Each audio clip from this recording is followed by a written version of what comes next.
Hola, este es un video para la materia de Fisiología Humana de tercer grado Grupo A de la licenciatura de Terapia Física. Los integrantes del equipo son José Juan Benítez Canepa, Diana Aguilar Salgado, Mauricio Castro González, Raquel Martínez Solano, Vicky Nelly Gil Harry y su servidora Diana Patricia Díaz Balán. En el siguiente video vamos a hablar acerca del aparato digestivo. Primero que nada, ¿qué es el aparato digestivo? El aparato digestivo es un conjunto de órganos que trabajan para procesar agua y alimentos y estas descomponerlos en sustancias más simples que se puedan ser utilizados en otros procesos. El sistema implementa funciones generales. Estas funciones generales serían el transporte de alimentos, la excreción, la secreción y la digestión de los alimentos y la absorción de los distintos componentes que el cuerpo necesita.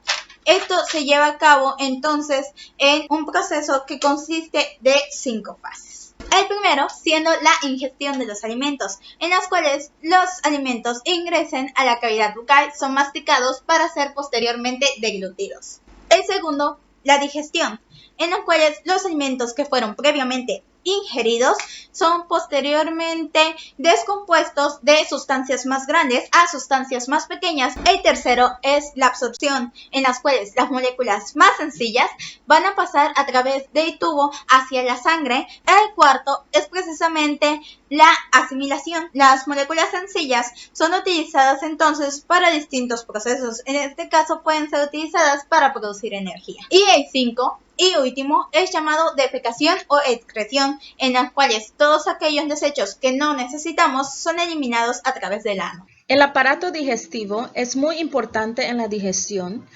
El alimento se emplea para generar y reparar tejidos y obtención de energía. La digestión usualmente está dividida en procesos mecánicos para reducir el tamaño de los alimentos y posteriormente se lleve a cabo el proceso de absorción y transporte hacia las células. Es el desmenuzamiento mecánico de los alimentos debido a los movimientos de los dientes, el estómago y los intestinos.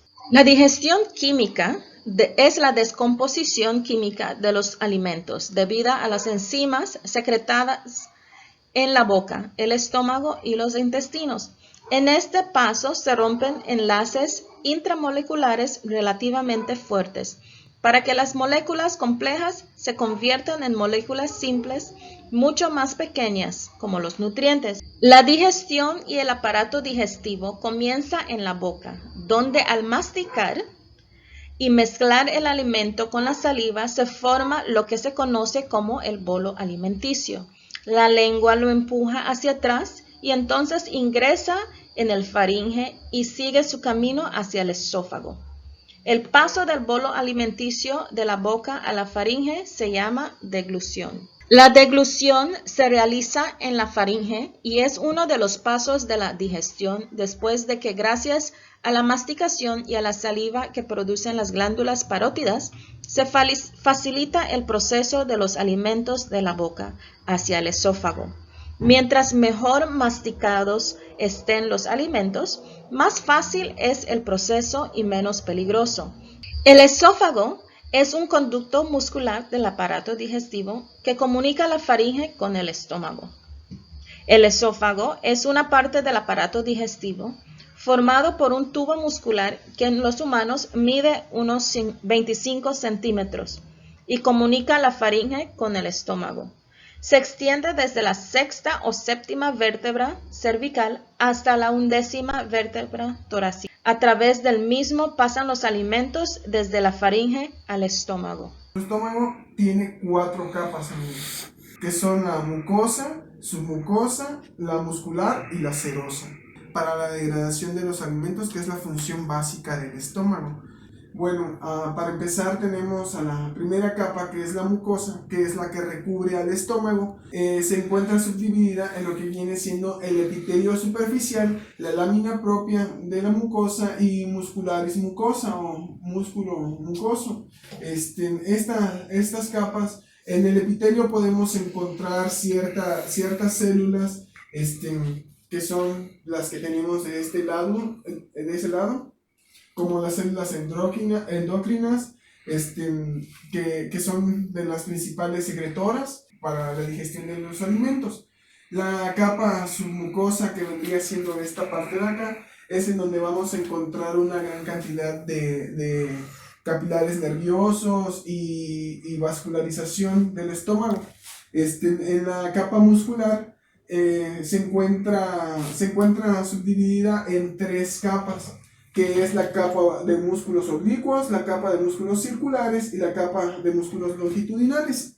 Esto se debe a que el estómago da por dentro muchas vueltas. Esto es para que cuando el alimento llega al estómago, al momento de digerirlo con los jugos gástricos, gracias a la contracción de estas capas musculares, el alimento va dándose vueltas como si fuera una licuadora, cierto tipo el alimento, y así con todas hasta que se digiere. Y la capa serosa es la que recubre, vamos a decir, por fuera del estómago, que es la que impide que el estómago se perfore o que pasen los jugos gástricos o algo similar. La capa mucosa o túnica mucosa del estómago presenta múltiples pliegues, crestas o criptas que se dividen en 3 capas: el epitelio, la lámina propia de la mucosa, la lámina muscular de la mucosa. En el epitelio, como les decía, en la superficie de la mucosa existen pues las células simples, que reciben el nombre de células mucosas superficiales. Son las células mucosas del cuello, esas se encargan de la producción de moco. Las células parietales, que son las que se encargan de la producción del ácido, principalmente ácido del tipo clorhídrico y lactólico e intrínseco. Entonces las células principales producen el pepsinógeno y lipasa gástrica, que también ayudan como enzimas degradantes. Tenemos a la túnica submucosa, que esta se encuentra formada, bueno, ahí tenemos una imagen, se encuentra formada por el tejido conjuntivo moderadamente denso. Esta capa submucosa tiene numerosos vasos sanguíneos y linfáticos, que era como les explicaba, ahí es en donde se encuentran la mayoría de los capilares nerviosos y vasculares del estómago. Tenemos la túnica muscular, que aquí se logra apreciar mejor. Tenemos la división de 4 tipos de formaciones de las fibras musculares del estómago. Algunas son circulares, oblicuas, y como les decía, esto ayuda a que el movimiento del estómago al contraerse pueda revolver la comida. Bueno, ¿cómo se lleva a cabo la formación del jugo gástrico? Bueno, para que se pueda llevar a cabo la formación del jugo gástrico, primero hay que entender, para protegerse el estómago produce bicarbonato y moco que lo recubre para que la misma fuerza del estómago del ácido no perjudica al estómago.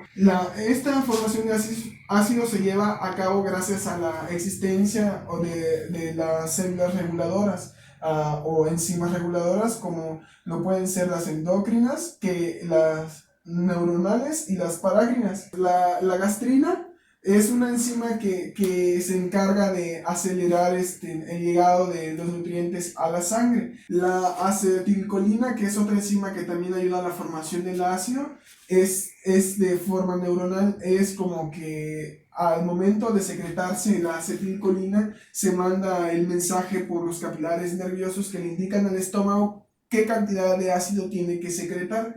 Y la histamina, que es una enzima parácrina, que quiere decir que está ahí mismo en el estómago y que actúa ahí mismo es que se secreta.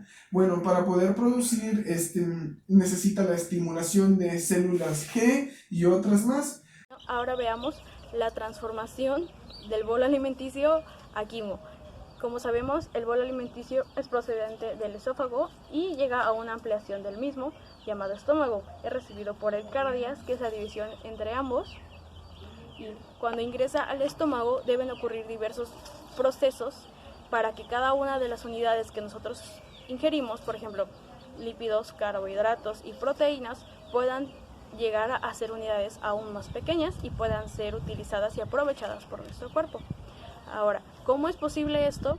Es posible gracias a la hidrólisis de cada una de estas sustancias.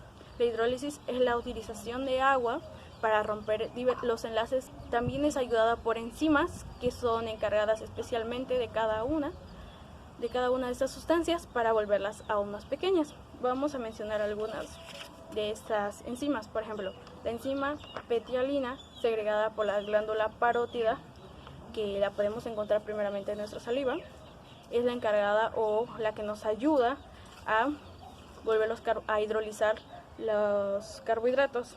En este caso nos ayuda a hidrolizar el almidón, como un ejemplo, para que próximamente, cuando la secreción gástrica llega a un nivel mayor, la amilasa salival pare y entonces ocurra el proceso de degradación. Ahora, otra enzima que nos ayuda es la pepsina, segregada por las células parietales de las glándulas. La pepsina es un elemento clave para degradar las proteínas. Bueno, la pepsina, para que sea posible utilizarla, debe alcanzar un valor de pH de 2 a 3. Cuando sobrepasa este valor y llega a 5, se inhibe y entonces ya no es necesaria. Esta digiere principalmente el colágeno en los tejidos y hace posible que otras enzimas entren, puedan empezar a descomponer el tejido. Ahora, esta no es generalmente degradada en el estómago, sino que tienes también una parte mayor, al igual que los otros elementos, en el intestino delgado, la lipasa lingual, como vemos aquí, que es de las glándulas linguales. Esta es la que nos ayuda a la degradación de lípidos para que queden en unidades más pequeñas, por ejemplo, sean convertidas en triglicéridos. Ahora, todas estas sustancias tendrán una degradación mayor en lo que es el intestino delgado a través del jugo pancreático, que es aún más rico en enzimas y que ayudará a una mejor degradación y aprovechamiento de cada uno de estos componentes. Como sabemos, el paso del quimo llega a través de lo que es el cuerpo. Está compuesto de diversas capas musculares. Estas capas hacen posible que el estómago pueda crear lo llamado ondas de mezclado y próximamente pueda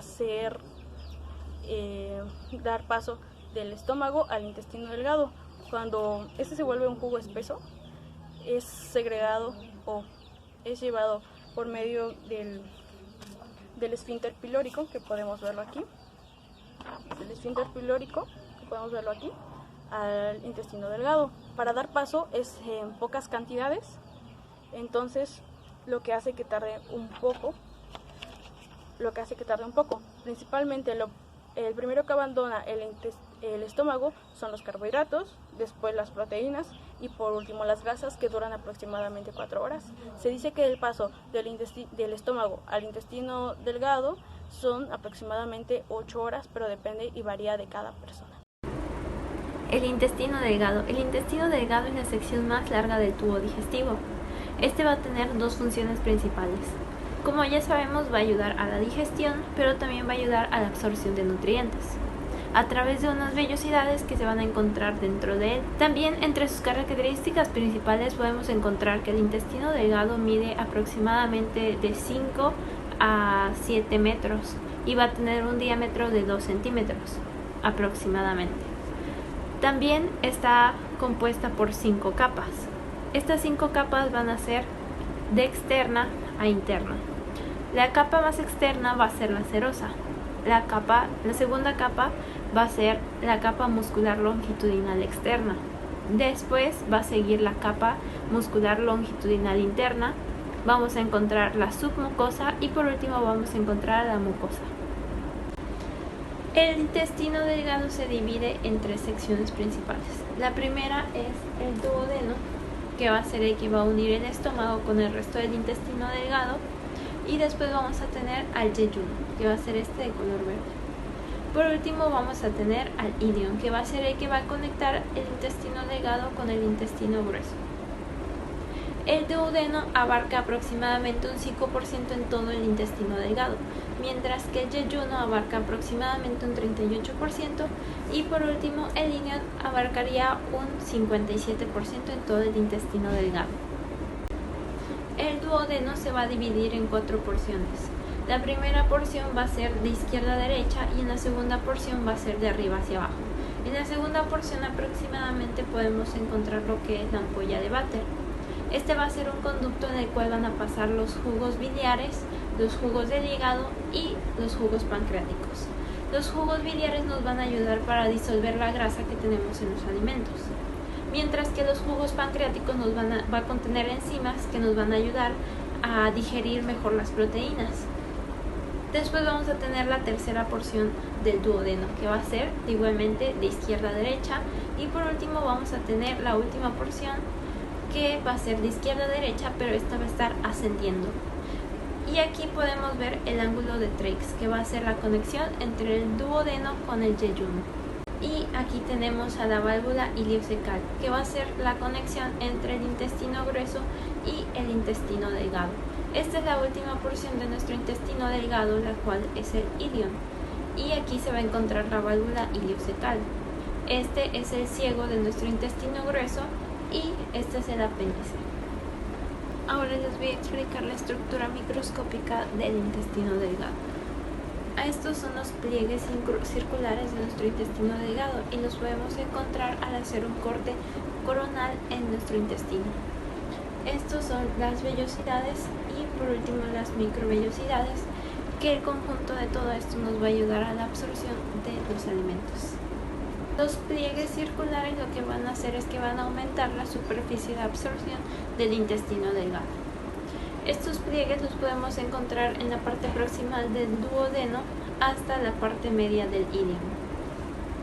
También se encuentran entre la submucosa y la mucosa del intestino delgado.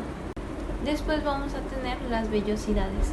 Ya que van a ser demasiadas vellosidades, estas van a hacer que aumente la superficie del epitelio disponible y así se haga una mejor absorción de los nutrientes. Y después de las vellosidades podemos encontrar lo que son las microvellosidades, que van a ser todavía más y que también se les va a conocer como el borde cepillo. Y estas se van a encontrar a lo largo del intestino delgado. También vamos a tener a la mucosa del intestino delgado, la cual va a tener unas glándulas que van a secretar los jugos intestinales y esas glándulas van a contener células.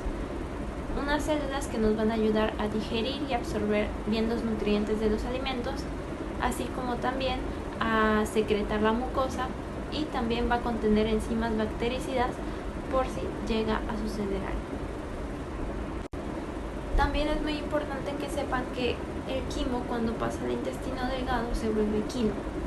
Y también es importante saber que los jugos intestinales van a alcalinizar el quimo antes de pasar por el intestino, ya que el pH del estómago es muy bajo y por ende hace que el quimo se vuelva muy ácido. Y si el quimo pasa por nuestro intestino siendo muy ácido, podría irritar la mucosa y también las enzimas de nuestro intestino no funcionarían, ya que estas no funcionan con pHs muy bajos. Y para terminar con el intestino delgado, les voy a decir sus dos movimientos. El intestino delgado tiene movimiento de mezcla y movimiento de peristaltismo. El movimiento de mezcla consiste en que está el kilo aquí y el intestino se va a pegar a él para así poder absorber mejor los nutrientes. Mientras que el movimiento del peristaltismo va a ser como unas pequeñas contracciones a través del intestino para que así el kilo pueda pasar hasta llegar al intestino grueso. Buenas, maestro y compañeros. Yo les voy a presentar lo que es el tema del intestino grueso. Como sabemos, el intestino grueso es una extensión de lo que es el aparato digestivo y sirve para diversas funciones. Una de estas es recoger los minerales que ha dejado a partir desde el estómago hasta el ano, y otro también es la recolección de agua. El sistema se va a dividir en 4 o 5 secciones. Dependiendo de los autores va a variar esta función. Este es el intestino. Lo que vamos a ver aquí es la primera parte del intestino, que se divide en lo que es el intestino ciego o el colon ciego. Este es el transverso. Como ven, aquí se puede dividir en dos partes dependiendo del autor. Todo esto va a ser va a medir aproximadamente 1 metro con 50 centímetros. A esto es como se vería por adentro lo que es cada sección del intestino, y esto es el apéndice. El apéndice no sirve para nada, es una extensión y es inútil, lo único que sirve es para infectarse y explotar. Ese es el colon ascendente, y ese es el transverso. El transverso de ahí va a bajar a lo que es el colon descendente, y de aquí llega a lo que es el colon sigmoideo o el sigmoideo. De aquí va a llegar a lo que es el ano, que el ano es una extensión de lo que es el colon y es por donde va a salir básicamente todos los desechos que el cuerpo ya no necesita. Se va a dividir en 3 capas principalmente, que es la muscular, submucosa y mucosa. Va a estar dividido de lo que es de afuera hacia adentro, va a estar dividido. En el dibujo se representaría así: muscular, submucosa, y esa sería la mucosa, la que va a estar dentro de y tocando con lo que son la mayor parte de residuos. Y por último, vamos a hablar de las estructuras accesorias, que son 3: el hígado, el páncreas y la vesícula biliar. Aquí tenemos una representación. Cuando hablamos del hígado, el hígado internamente está compuesto por conductos hepáticos izquierdo y derecho, el conducto común y el conducto que va a conectar a la vesícula biliar con el común se le va a denominar colédoco. El páncreas va a estar conformado por el conducto pancreático principal, el accesorio, y va a haber la unión de estos dos, tanto de colédoco como de conducto pancreático principal, van a desembocar en una área denominada la ampolla de Vater. Y la ampolla de Vater va a tener un pequeño esfínter al que vamos a denominarle esfínter de Oddi. Y estos órganos son importantes porque el hígado nos va a permitir la secreción de la bilis, el metabolismo de los glúcidos, el metabolismo de los lípidos, de proteínas, va a ayudarnos a eliminar toxinas y hormonas, y también en síntesis de factores de coagulación. Otra cosa es la formación y la excreción de bilirrubina por la degradación de la hemoglobina y activación de la vitamina D. En el caso del páncreas, este va a tener la función de producir insulina, y estas secreciones se van a desembocar en el duodeno, el primer segmento del intestino delgado. Bueno, esto sería todo por el video y espero que les haya gustado.